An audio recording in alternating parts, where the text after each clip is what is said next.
Welcome to the Friends of Zeus podcast. I'm gonna try something different this week and say, check us out on Facebook at the Friends of Zeus podcast, and on the as strange as it is, you'll find our video podcast also on Giants Jack. That's the account that it's under, the channel.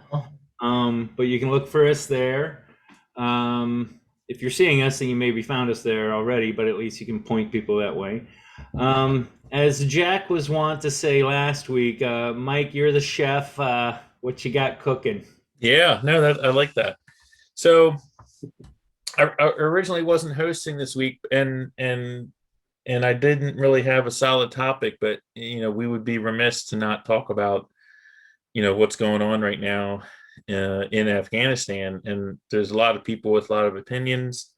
I for one am kind of looking for information. I mean, it's really easy to come up with an opinion um, without information, which is what happens a lot. But I'm as just a a regular person, just a civilian, an American. I am beside myself. I can't. I'm just pissed off. I'm like I don't understand how something like this can happen. It's unacceptable to me. And there's a lot of people who want to point fingers and all that stuff, and that's historians can deal with that. But I am just I'm just floored. I'm just floored about this. And so when we were looking for a topic for this week, um, I thought it would be important to kind of talk to people that we know, family, friends, coworkers, that have served in Afghanistan or just have served, in Iraq, who may have some perspective and kind of present their viewpoint, unfiltered. And I spoke to a coworker who was in Afghanistan, I believe on two tours. And I asked him, and we had talked about some things before, but I asked him, I was like, do you agree that this was inevitable, or that, that this was the way that things were going to play out? And he basically said, he was like, if we would do it this way, if this is how it was going to happen, then yes, this was inevitable, that the culture in Afghanistan, and the way that they do things, and that they're more tribal than us and all that stuff, whatever, that this was Are they going though? to Are they really? yes. We're the epitome of tribalism at this point. I mean, again, I'm just relaying what he said, Yeah. but he Right. he and he didn't hesitate. He was like, absolutely 100%, if this is what we were going to do, where we would just zero out, that this was going to happen eventually. And yesterday I had a meeting with a gentleman who's retired Navy, and he was also over there. And I asked him the same question. I said, was this, what's your opinion on this? And he's like, this is absolutely going to happen. And I was like, well, that's horrible, right? I mean, how could we? I mean, again, this is anecdotal. I'm not an expert, so I asked two people, and they both said the same thing. One was young, one was older. One's a retired Navy guy. One is a guy in his 30s, who served in the Air Force. So very different perspectives, but they both kind of said the same thing. And my whole point is, how, no matter what your viewpoints are, like, hey, should we have gotten out of there? Oh no, they made him disappear. I know. Um, Hey, let me cut you could off real quick. yeah. For the sake of people listening to this later on, explain exactly what's going on. Okay, so what's going on is, I would say back in 2019, the Trump administration started negotiations about pulling out, ending our presence, our military presence in Afghanistan. I'm not really up to speed with all the details there, but we were going to be out by May. That it got extended. There's a lot of debate back and forth about what that was going to look like. We pulled our combat troops out back in 2014, I believe. As we began 2021, we had about 2,500, 3,500 United States, either CIA, military advisors, trainers, intelligence officials, people like that, not combat troops, that were still in Afghanistan. And about a month ago, the administration pulled the remaining personnel out of Bagram Air Force Base at like 2 o'clock in the morning without really telling anybody. So the Afghan military pretty much overnight lost their air power, or their air cover and their intelligence capability, and everything kind of spiraled downward from there. So aside from anyone's viewpoint of whether we should get out of Afghanistan, and what does get out look like, I mean, we're still in South Korea. We're still in we have troops in Japan. We still have troops in Germany. Is a threat. I'm sorry. It's a threat. I'm just saying, like, what and I mean, all honesty, I was blind to a lot of this. I just wasn't paying attention. I mean, did I want to have a continual war in Afghanistan for decades and decades? No, but were we really at war for 20 years? I don't think so. I mean, we didn't have combat troops there since 2014. So what really happened in the last month or so? And all I know right now, there are conservative estimates of thousands of US citizens that are still in Afghanistan who cannot get to the Karzai airport, who don't really have any direct information about what they're supposed to do. The Taliban is talking out of both sides of their mouths, where they're saying we want an inclusive government. I mean, they're really mirroring a lot of things that the Iranian government said when they were cracking down, saying like, "Oh, don't worry, we're going to be good," blah blah blah. But the Taliban, they don't have a history of being like inclusive and friendly people. So, is this a ruse? Are they trying to buy time? They've circled the airport. They're not allowing anyone in. We don't know what's going on. Biden went from saying we're going to have 3, 4, 5, 6, now it's 7,000 troops coming back into Afghanistan to secure the people leaving. We have people that were Afghan citizens who worked as translators and helpers and drivers and all kinds of people that worked in the new Afghan government, who we as a country left out in the cold. I mean, this is embarrassing. It's worse than embarrassing. It's shameful. It's disgraceful to me how we're ending this. I mean, to say that it had to end this way, I can't accept that. I just can't accept that. Couple things. First of all, we're not ending it, we're prolonging it. We'll be back there and it'll be just like it was before. It's a cyclical thing, man. If we're not somewhere causing upheaval, we're not doing what we do. And it's foolish to think every time that we've left a vacuum, the bad guys come in and take it over. I'd be willing to bet that the Taliban's probably, if anything, not even like 10,000 strong. 70,000 roughly. I mean, that's estimates. Still, that's what it says population 4.4 million for Kabul. I guess that's just Kabul. Well, and 85%, the back in the spring, 85+% of the population said that they had unfavorable opinions about the Taliban. So this is a very small minority, with arms and violent and with a a past of oppression that's kind of exerting its willpower. I don't know. I mean, I'm Zeus. If we were all in agreement that we need to get out of there, I think reasonable people can agree, at least at this point, that the way we're doing it is horrible. It's horrible. I mean, it's horrible. Here's people are going to die because of it. People all have died. More people. I mean, thousands of people are going to die because of the way we did this. It's not a minor thing.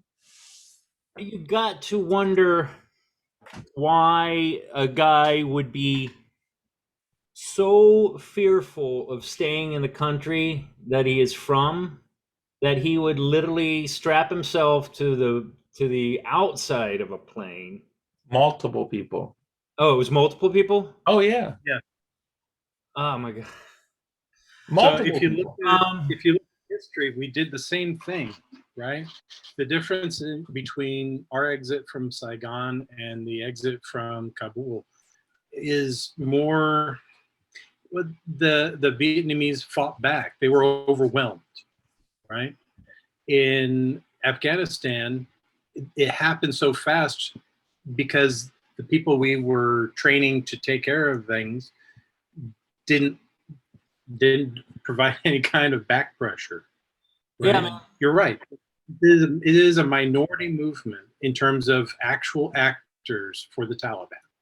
It's funny you mentioned Saigon because as soon as we started talking about this, I just pictured those people on top of the buildings with the helicopters falling out of the helicopter. Now we got people falling off of planes. It's not our people. That's the thing. They're terrified of staying there because I'm sure that the people that we're talking about were either family members or actual people that decided to ally themselves with the United States or just Western. Not their opposition. Absolutely. Yeah. The Taliban uses Facebook. Yeah, I mean, they're doing their research. Listen, just a little. When you talk about shutting down the airfield at Bagram, yes, you're right. We stopped giving them direct support. However, we had been there for 20 years teaching them how to do it, showing them how to do it, having them ride side saddle with us to do it. And at what point do you say, this is now your responsibility? We've shown you how, we've given you the tools. Yeah, no, and look, I don't have the answer. I'm just saying if the answer was, hey, we pulled our combat troops out, but we need to keep 3,500 specialists here to back them up, and to me, I think that's a reasonable trade-off. I mean, in other words, we don't have to win, but if we can inoculate that area to not be a hotbed of people gaining power who want to, who wish us harm, having 2,500 people there when we have 30,000 in South Korea, I don't know. I mean, to me, I didn't really understand this before, so I'm coming into this late to the party. I'm as guilty as a lot of people. I think you hit it on the head earlier, Mike. It's a cultural difference, right? You have a culture that is very tribal. I know, Zeus, you'd mentioned, well, we're tribal. Well, not really. We're nationalists. We're not tribal. Ooh. We just have to be split into separate groups within that structure. They are literally extended family units with a sense of loyalty to group that we don't have here. Mm-hmm. And there is no real national identity, at least not for most people. They identify with the same people that they've always identified, which is that extended family unit, that tribe. In their area, there's people in Afghanistan who had no knowledge who the president was, nor cared. Right. I mean, they were out in the hinterlands, right? Yeah. They had it didn't mean anything to them. 1,000 years they've been relying on that system, and they're virtually untouched from other ideas of how to self-rule. I mean, so, my whole thing is, regardless of what your opinion is of stay or go, and I don't really have a strong opinion because I just lack a lot of knowledge about this specific situation. But I don't think it's a arguable point that whatever we did was like done horribly. Like, I mean, I think we could have done this a lot We better, having that many Americans allied to us, there. kicked them off the boat. We did not take care of our friends the way we should have, in my opinion. Why didn't we get them out like a year ago? Why didn't we start? That's my question. Yeah. Like, I have a system where here we go. We're going to withdraw. And I know everybody was up in arms over establishing a timeline for your enemies when you establish a timeline for your withdrawal. right. But at some point, you're going to have to be self-ruling. We're not, unless we're really trying to be colonials, which is what everybody blames us for. Right. Yeah. If we're not, then you've got to be able to hitch up your britches and do it yourself. And it didn't go well, obviously. But the problem I have with the way we did it is that we've left all these people who exposed themselves for this new idea, which apparently didn't set. We've left them exposed to atrocities. Yeah. And they're going to get it. And there's nothing to be done about it. Well, here's my thing. Let's say we did just, look out for ourselves and get the hell out of Dodge. The military should have been the last ones to leave. Right. Embassy people, civilian contractors. If we're just being super patriotic and we just want to get our own out, we didn't even do that. That is upsetting to me. And this goes back. I mean, Zeus, your point is absolute. Yes. I mean, and the issue and where my anger kind of turns is, we pay a lot of taxes and we have a enormous military structure in this country and a lot of business interests are allied with it. There's a lot going on. So up until 3 weeks ago, what we were being told is this is not going to be an issue. This is not going to be like Saigon. And the Afghan military forces are going to be able to handle this, 300,000 strong. Obviously, I mean, we can see now that's not the case. So now Saigon is one that looks like it was well handled. But not to be a Monday morning quarterback, which I am, right? Because this isn't my forte. But I would expect, and my expectation is that the Joint Chiefs of Staff, the administration, the CIA, like all of these places that we spend bazillions of dollars in blood and treasure for would know. And they're like the three of us. Like, it might as well have been the three of us coming up with this policy because they had no freaking idea. And that scares the shit out of me, right? Because there's a lot of serious things going on. There's a lot of things swirling around in the world right now. If I was in Taiwan and I was Taiwanese, I would be really freaking concerned right now and looking at this because there are places in the world that rely on us for being steadfast, for being on top of things, for understanding the nuances and playing chess when other people, and we have been made to look like complete idiots in this. And that is not without consequence. And this is not ping pong we're playing. Geopolitics, there are going to be consequences for this that are far beyond what we're seeing on the ground in Afghanistan right now. And Xi is looking at this and he's just like licking his chops, man. Putin, he's looking at this at Ukraine.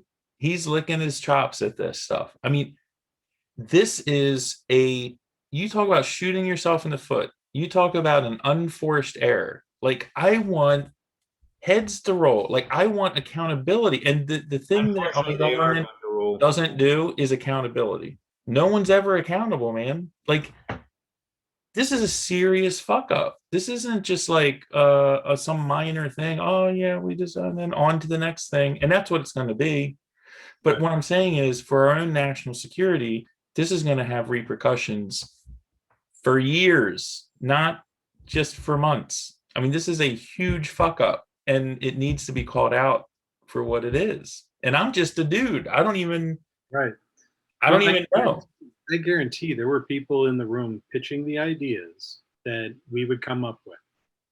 There are just too many voices for that not to have happened. And there are plenty of level heads with experience and technical expertise that far outmatch anything we can conceive of. I was talking actually during an interview, it was a classroom interview with General Dempsey, who was my, couple levels up, commanding officer in Iraq back during the surge. And the point of that was we were getting ready to hand over governance to the local government. They had had elections. They were putting in their office that were nationals, not foreigners, taking care of setting up their nation for them. And we didn't have any of that. Like you said, Michael, why didn't we encircle our friends and then bring that circle closer as we exited so that our friends had the opportunity to leave or stay, not be forced to make some kind of Sophie's choice about it. Right. Yeah, you nailed it with the Sophie's choice. Right. Sadly. Two things. I've already expressed that I'm getting a little tired of, let's call it what it is. And I feel for them greatly.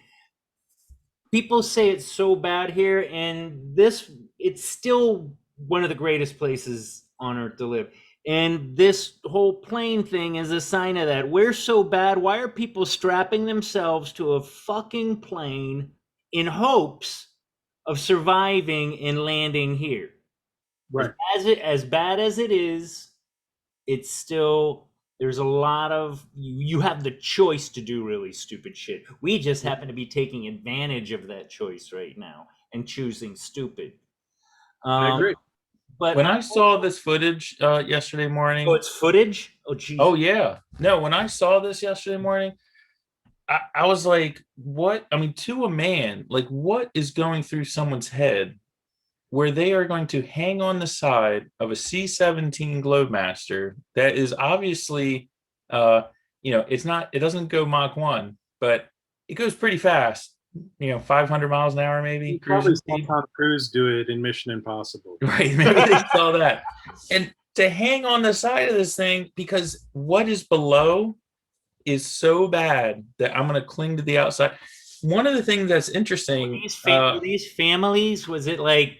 It was mostly guys from the footage I saw. But in one of these C-17s, they typically, and I looked this up, I don't know this, but I looked it up. They carry about 110 fully outfitted, paratroopers.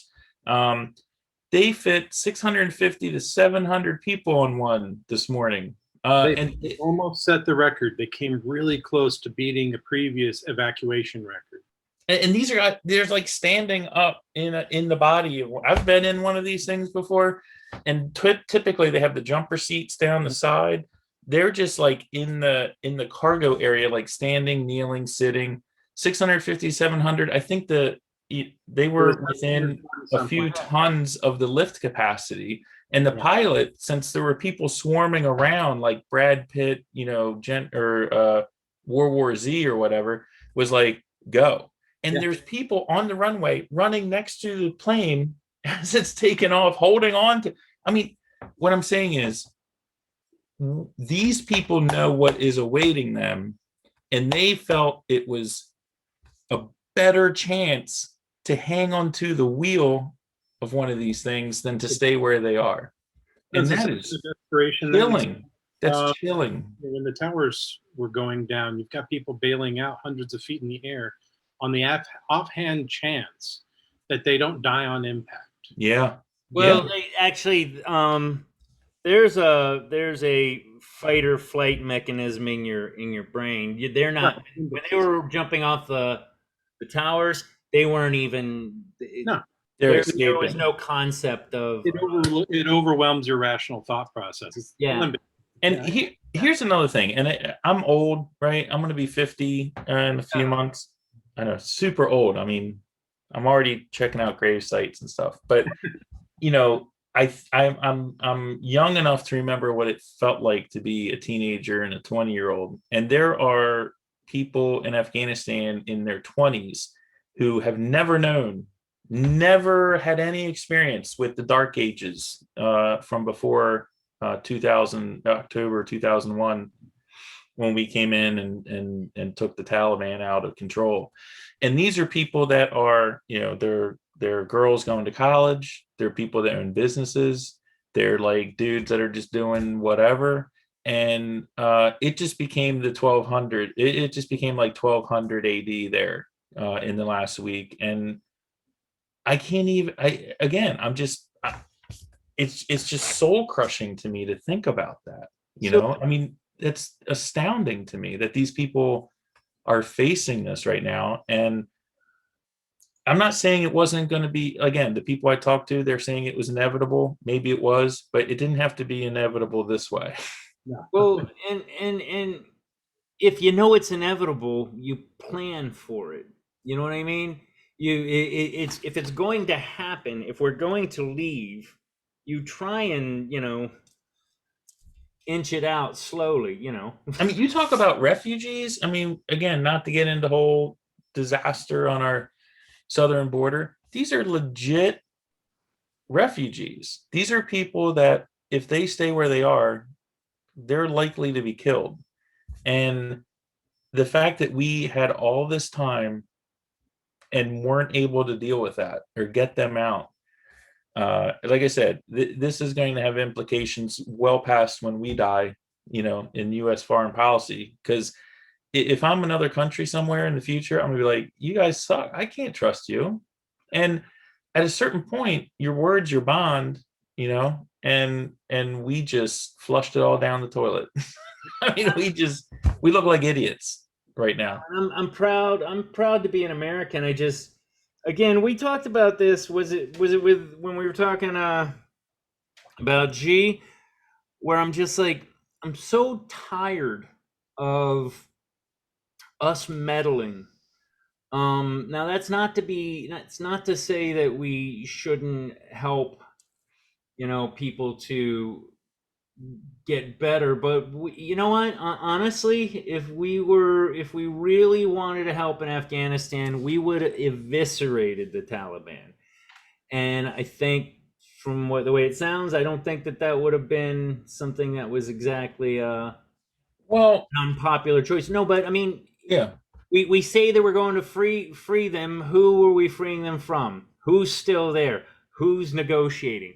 And if I'm not mistaken, the Taliban has been equated with basically like the KKK here. Like they're like partisan, like fascist thought process. Weren't they like hanging women in the street for showing their ankles? Like, and I'm not even, I mean, maybe I'm being a little facetious with the showing their ankles, but for incredibly, and culturally, I get culturally, in their culture, showing your face is it's deemed not proper. But is that the Taliban or is that the general country? Because it's a Taliban. Yeah, I think because I know enough people here, like from Afghanistan, from Iraq. They may wear a hijab, but they don't wear the whole. Is it burqa? Is that what that's called? Yeah. But the eye coverings. Yeah, I mean, again, well, not the eye coverings. I know enough to be dangerous. I know enough to be dangerous, but the Taliban, from what I've been able to discern, is they're not the majority. They are, anti. They're not super well educated, right? They have a viewpoint that is backwards looking. But they're extremely violent. And again, the Afghan culture is incredibly fractured. Again, not to get off point, but kind of what a lot of people are trying to do with our culture here in this country and fracturing us. But they're very fractured. So there's not like Afghanistan identity that the Taliban's combating. They are picking off these individual little bits here and there, and the little bits don't understand that they're the elephant that doesn't have the chain on their leg anymore. They don't even know. They don't even appreciate the power they have. To my knowledge, and John, correct me where I'm wrong, but it kind of makes sense that it's that way, because from my understanding, their religious structure there is uh, one of them. It's what is it, Sunni, and what's the other one? Yeah, but Yeah. it's not. Yeah, it's beyond that. Bear with me. So they have this structure called imams, and an imam is just like, I guess the equivalent would be a pastor out in the middle of West Virginia. If he's able to read the Bible a few times and get it down, he's the man of God there. Doesn't matter if he is, touching kids or whatever. He's the man of God. He's the one that delivers the word to the people. And there, though, it's much more sparse. I would think like Alaska, where you could have your nearest neighbors 50 miles away. It's probably not that bad, but so that kind of lends to what you were saying. There's this, I mean, my perception of it is that you've got a country that has been war torn. I would liken it, I know this is going to sound funny, but I would liken it to a Poland or a Gaza Strip, where everybody wants a piece of that. Like, Poland has been beaten up by everybody because they're right in the middle. They got an ocean to one side, or Baltic Sea rather, to one side. They've got all these resources, and they're in the middle of all these bigger countries. Afghanistan's the same way. They have been at war for what, 400, 500 years? I mean, it's only recently that we really get involved in it, but I mean, there's the old adage, or maybe adage isn't the right word, but we all know that at one point we were fighting right beside Osama bin Laden. We were arming them. Yeah. I mean, he was our guy. But so what I'm getting at is, though, when you've been that fragmented for that long, this imam kind of thing works, because say 1/3 of the country at the bottom gets just devastated, right? Just pummeled. Let's say they get nuked, because you've got all these little sections that have got their imams, their pastors per se. You carry on your word. You keep the population with the religion. So it's not like you hit this massive church in the middle of a city and then nobody knows how to talk about God anymore. It's kind of, I almost understand why they're that way. They're purposely fractured, and I'm not saying that like they thought this through. Survival. That's how they've survived. So back in, and this is someone else I was speaking with, who has more firsthand knowledge, but back when in early 2002, when we were really taking it to the Taliban and trying to establish the very beginnings of Afghanistan being able to have its own army, there were families. This goes back generations and generations and generations, where the conventional wisdom was, hey, if I have two sons, I'm going to send one to fight with the Taliban, and I'm going to send the other one to work with the Americans and the establishment, because I don't know who's going to win, but whoever wins is going to be able to save the other one. And so you're talking about tribes, families who have been living,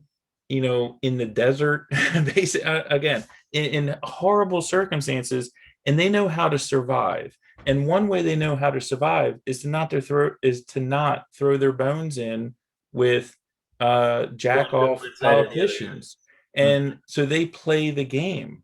They play the game, and they're very good at it. And it's hard to argue with it. I mean, you look back, I mean, in Europe, they did the very same thing hundreds of years ago, where they would have wars, and, fathers would send, these two sons to fight on this side and these two sons to fight on this side, because they were like, hey man, whoever wins they're going to be able to save the other. We don't want to be on any side. And you bring up a good point there, Michael, is that the way that the social structure is set up is actually very much like medieval Europe, where you had the Roman Church and then you had the local government, right? The Roman Church set up temporal princes, is what they were called. We call them more cardinals now, right? But these dudes were actually had more resources and pulled the strings of the local government. All right, they were given areas and they had temporal control from an edict from the Pope that said, "You're my eyes and ears, and if needed, my fist." And take care of business, make sure it serves the church. And so if you had a local ruler who was stepping out of line or not following the plan that was put out by Rome, then you get a slap on the wrist with a few bloody noses. And if not, then we'll help your neighbors take you over. Wow. Well, so they're doing this. It's similar. Yeah. My thing is there's one way to take over an entire country. There's no other way to do it. The only way we've ever done these things, and you can look to, just for a visual, Braveheart. So assimilation is the only way that you take over. You know that we weren't intending to take over Afghanistan because we didn't. You didn't hear these great stories about people getting married and having kids and staying there and living there, because that's the only way you do it. That's how Persia took over half the world. They just moved in. They fell in love with the women, and they got it to a point where, even though your ideals might not be necessarily in tune with where you're at, you couldn't just leave your wife and kids and these neighbors. You spend 20 years there and suddenly you're indoctrinated. We were never intending on staying there long. I would agree. I think going in 2001, October, November, whenever it was, to go get, this was a country that had a organization, the Taliban, that was harboring members of a terrorist organization that we deemed, again, we kind of came up with the name Al Qaeda,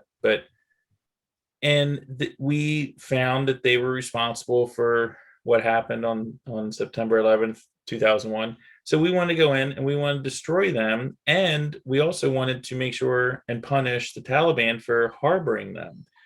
Somewhere after Osama bin Laden, or maybe before, when he was taken out, it turned into this whole other thing. I think you could make the argument that after we were able to take out Osama bin Laden, we probably should have gotten out at that point, right? But our country has a history. We want to push out our way onto other people. And the gentleman I spoke to today, who younger guy who served there twice, he was like, what we have done here in our country is unique to us. We can't push it out on other people. You can't make other people want what we have. And it's, I think it comes from a good place, but it's a disaster. We should have been out of there 10 years ago. Absolutely inept. Absolutely. Yeah.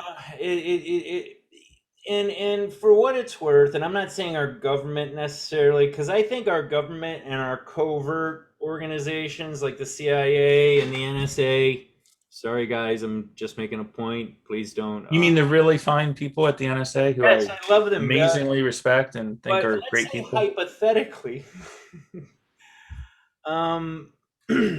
shit, I lost my train of thought. Sorry. Hold on. All right, go on. Take your time. Come back to this. We can edit it out in post. Oh God. Damn, it was really good too. You can jump back in anytime. Just jump back in. But I think again, the implications of what this means moving forward can't be understated. And I think we're in our country, we're so I got it. Okay. Go. I refuse to believe that a 6 foot, what was he, 6'7", Osama bin Laden? 4. 6'4"? Still. I refuse to believe that a 6'4" gentleman in Pakistan and Afghanistan could not be fucking found. He had to stick out like a sore thumb. It makes me think of that movie, The Legend of Billie Jean, where she's just running around going to parties and hanging out with people, because I don't believe that he was hidden. I think that we let him run around because he was a good target. He was a good. He was the bad thing that he was, but he was kind of a scapegoat in the same shot. I mean, who knows? I mean, that, we want to think that we're that good. I mean, I would agree with you. I mean, he did definitely stand out. I mean, he also inherited. Well, he had a personal net worth of about like $25 to $30 million. So he was not like he had means, right? He wasn't Yeah, but where you spend in the cave in those two countries, it's not like you can run around. It's not like it's Saudi Arabia where people have that. Everybody's got that kind of money. We're talking a place where they just watched that brand new movie, The Avengers. Well, he was in Pakistan, and our intelligence capability in Pakistan probably wasn't as robust as it was in Afghanistan. Who knows? I mean, maybe we knew where he was and we waited till it was opportune for us. Who knows? I mean, who knows? Maybe. I would be surprised. I would not be surprised. I wouldn't be surprised. I still think it's amazing that we haven't seen any photographs or any other thing of him. I mean, not that I'm like a gore monger or anything, but come on. I thought they did have a picture, or was it just doctor? I haven't seen it. I know. I get why they dumped him off in the ocean. I think that was pretty smart, because he would have been martyred had they, put him in a coffin and put him somewhere. But I think we've digressed a little. Again, this is bothersome, because I don't think that we ever had any good intent. I think that this was more corporation driven than anything. Because again, back to that assimilation thought process. Look at Japan. Look at Okinawa, man. We dug our heels in, and Japanese American kids all over the world now from that, because we went there and then we stayed and we helped. We stayed 1940s, 70 years. We've had people there. Okinawa is still, from my understanding, it's got a large American population, not huge, but there's again that assimilation. If you want an interesting depiction of exactly that, if you watch the old black and white Buck Rogers serials, you'll see some points at which they come to Earth and they drive around Berlin. After post-war. And it was because it was cheap to film there, right? But you've got all this destruction left over, and it's the 60s, but it was still there. And the reason that Germany rebounded was because of that kind of, well, we done messed up your country and we fixed the problem, so now we're going to build you back up too. Yeah. It was a Monroe Doctrine kind of affair. Yeah. So we used to be much more honorable. That, and we keep letting our corporate interest overwhelm the public interest. And I think that's where we got caught in between things on this, but I'm not a politician and I am way too close and personal with this conflict to be able to be. Yeah. And you got to question the industries that are doing this. Look at Cheney. Cheney shot a man in the face, and days later the guy apologized for putting his face in the way of the gun. It's shady. I mean, I do think there's some Bill Gates and some Elon Musks, but anybody that's making guns or drilling oil, man. Yep. We used to laugh seeing all the Halliburton signs all over the place. Jesus. It's business, man. It's business. And there was no question. One of the things, again, and I'm not getting into the media, but one of my takeaways of this too is, there is this like worship of government that we're experiencing right now, where people are like, oh, what does the Oracle of Joe Biden think about whatsoever? They shit the bed on this, right? This is a fucking train wreck. So, and then we're looking at them, oh, how are we going to deal with the Delta variant? Oh, should kids be masked or not? Are we going back to school? Everyone looks at these people like they have this great knowledge. And like I said on an earlier podcast, I mean, you look at like Mitch McConnell, Kamala Harris, or Kamala, whatever, Joe Biden, Nancy Pelosi. These people have never held a fucking job at McDonald's. Like, they have no concept of what the three of us and everyone else deals with on a daily basis. And yet we still look to these people like they have all the answers. And if you can't see this experience in Afghanistan as evidence of like they don't, right? They don't have all knowing knowledge. Again, it's like at this point we should have presidents by lottery. I don't know, man. I don't know. It might as well just be Wilkes Allen 2024. Wilkes Allen 2024 would be a fantastic ticket. Because we, there was a time. You guys are in favor of establishing a proletariat.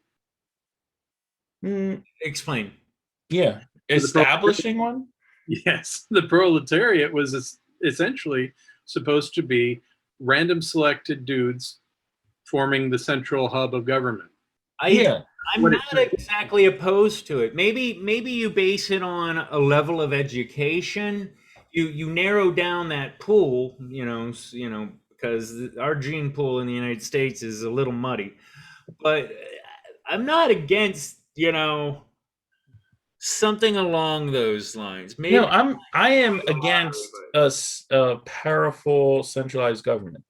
Like in other words, the whole purpose of why our country was and how it was formed was to put off the inevitable, which is power brings more power unto itself. So the founding fathers of the United States were like, look, we're going to put roadblocks, speed bumps, the strips that state police put out to pop tire. We're going to do everything we can to slow that down. We know it's going to happen, but we want to make sure it takes as long as humanly possible, because centralized power is not good, for individual liberty. They do not play well together. Now to that though, it apparently isn't doing too well when you have a whole bunch of chefs either. You know what I mean? It's fantastic. So, you mean as far as what?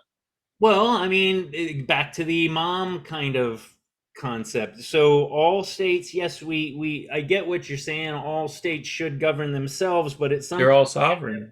We have to have some kind of policing of that for some things. You know what I mean? Nobody's written anything about this federal body that would oversee the states. Yeah. I mean, the federal government in the United States was created by the states to deal with things that had to do with things between the states. So maybe no president, we just have representatives, like we just have a Congress of sorts? You would have the states. The reason why the election structure was decentralized to states, to counties, to towns within counties, and so forth and so on, was so that you didn't have a centralized system that could elect people that they wanted to elect themselves. And now, if you believe in that, you believe in Jim Crow and you're a white supremacist. Yeah. Now the federal government wants to control the voting so that they can put in who they want. So now you have who's supposed to be the tail of the dog is now wagging the dog. Like the federal government wants to control who is in control of the federal government. And that's not the way it's supposed to work. That we call that tyranny. That's what we we fought got against. our own little god kings now. And it doesn't matter what flavor they are, Republican or Democrat. I mean, this whole thing, I anticipate that it's going to come back around and Republicans will be in charge again. It's not about Republicans and Democrats. I know, but I'm saying the flavor of the week. You know, we've talked about this before. Every 20% on the right, 20% on the left are cool. 80% in the middle are mouth breathers that are listening for keywords, and it's just the keywords at the time. This time around, it might be Kabul. You know what I mean? Yeah, it's the appearance of change, not actual change. Yeah, they're in cahoots. But it is. I think it's very important to call this stuff out in the moment, though, because it can get shoved under the rug, and people who aren't paying attention, are just like, oh, it's just another thing. This isn't just another thing, I don't know. I mean, I know one of the things that we were talking about, and Jack had commented on it because I keep wanting to talk about the one-child policy in China, because I just find it astounding that something like this happened during our lifetime. And there's this documentary that I don't recommend seeing it because it's so disturbing. But in this documentary, this guy goes around, it's in 2011, and he's videotaping old signs that were still up because the one-child policy ended, I think, in the mid to late 90s. So he was like just taking pictures of old signs that were, on the sides of buildings that maybe the paint had faded, but it was still there. Jeez. A lot of them are long gone now. And the ones he was documenting, and again, this is centralized power, centralized government, Taliban, whatever country where the individual doesn't have rights. And I wrote some of these down. This is some of the things that were on this graffiti that was put up by the state, by China. Whoever violates the one-child policy will lose all of their possessions. Jesus. Don't get pregnant or give birth without a permit. Mm-hmm. Report anyone who has more than one child. $120 reward. That was the equivalent. Anyone who refuses to sterilize will be arrested on sight. If one person refuses sterilization, her entire family will suffer. Notice it's her. I know. You may hide your pregnancy. Misogynistic. You may hide your pregnancy, but not for long. And 6 months. Induce, abort, don't give birth. I'm just saying. So it's so it was normalized. What I'm saying is, when you have centralized power that's able to make these decisions, it becomes normalized, and this is where you get insane things starting to happen. And again, I look at like what's going on in Afghanistan and our abandonment of people who believed in, what, I'm an individual. Yes, America, you're right. I want to create a future in my country, and we just freaking cut them off at the knees. Those people. We just freaking fuck those people. Yep. Fuck them, and they're gonna die, and that's disgraceful. I agree. It's horrific. Oh, I'm looking at these signs right now online. They're just abysmal. Which ones? They're all in Chinese, so I don't know what they say. Oh yeah. No, I'll send you. I'll post the video of what I just read to you because it's astounding. And John, I know you got to get going. Yeah. Yeah. And listen, guys, I just wanted to kind of vent on this current situation. It wasn't something I was looking forward to, but it's great. Let's take 2 minutes and update us real quick, John. Okay. How's going with the book? Yeah, thanks. I appreciate it. And I agree, Michael. These kinds of things are where we need to be having these open discussions. You and I may have differing opinions when it comes to things like state rights and these high echelon ideas. Mm-hmm. But when it comes down to it, we're both trying to help people have the space and time to achieve something of their own, right? Absolutely. So, that should be worldwide. Yeah. I agree. So, but back to the upcoming events. Things are going great. I've got a website that's getting ready to launch, so I'll be tagging you guys with that. We'll be posting these visits that I've been a part of through that to direct to you guys. And then also an ebook should be coming out here at the end of the month. So we're less than 2 weeks away from that. And then mid-September, paperbacks should be coming for me in huge stacks for me to sign and send back out to all the people who are early supporters. And you can order your copy as well. And next time I'm in the DC area, let's catch up. I'll sign your book. Absolutely. Sweet. Do you drink beer, John? Oh yeah, I drink some beer. We'll do that then. Sounds great. Just a little bit. Yeah. I'm gonna drink a lot of it. Yeah, and then I'll let you go. I'm glad to hear the book's doing fine. It's cool to know a working author that's actually kicking it out there. But yeah, I to pull this all back around again, I don't care how the world is run. I just want it to feel right. I honestly, I don't think any government so far is got it nailed down. I'm tired of feeling like the world is in labor. You know what I mean? The convulsions, yeah.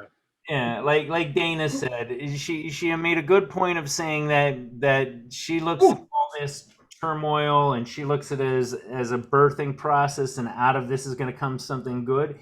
It may be, Vietnam, and then there was, we had about 10 years after that, but then it started to get a little better, and then, as we mentioned last week, the 90s kicked. The weightlessness of the 90s. It was just the 90s. The more and more I've been thinking about it all week since that episode. It was a really great time. Kick-ass music, Zima.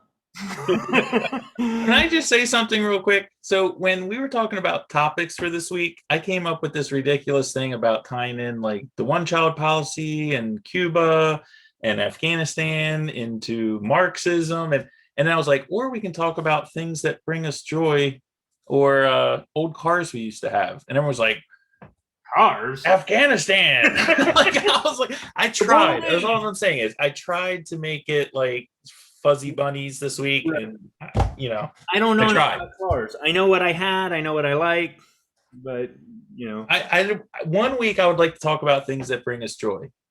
That would be nice. Sounds like a good plan. Yeah. All right, John. What does Jack always say at the end of these things? Okay, boys, time to go. All right. Well, John, good to see you. We'll look forward to hearing from you. Keep us in the loop. We'll do. Shoot us some texts. Do you have all our numbers, or do you have one of the group texts? Yeah, I've got one of the group texts, I think. So I'll knock that out when the time's right. Cool. Take care, John. Great seeing you again. Appreciate it. Take care, Zeus. Yep. See you.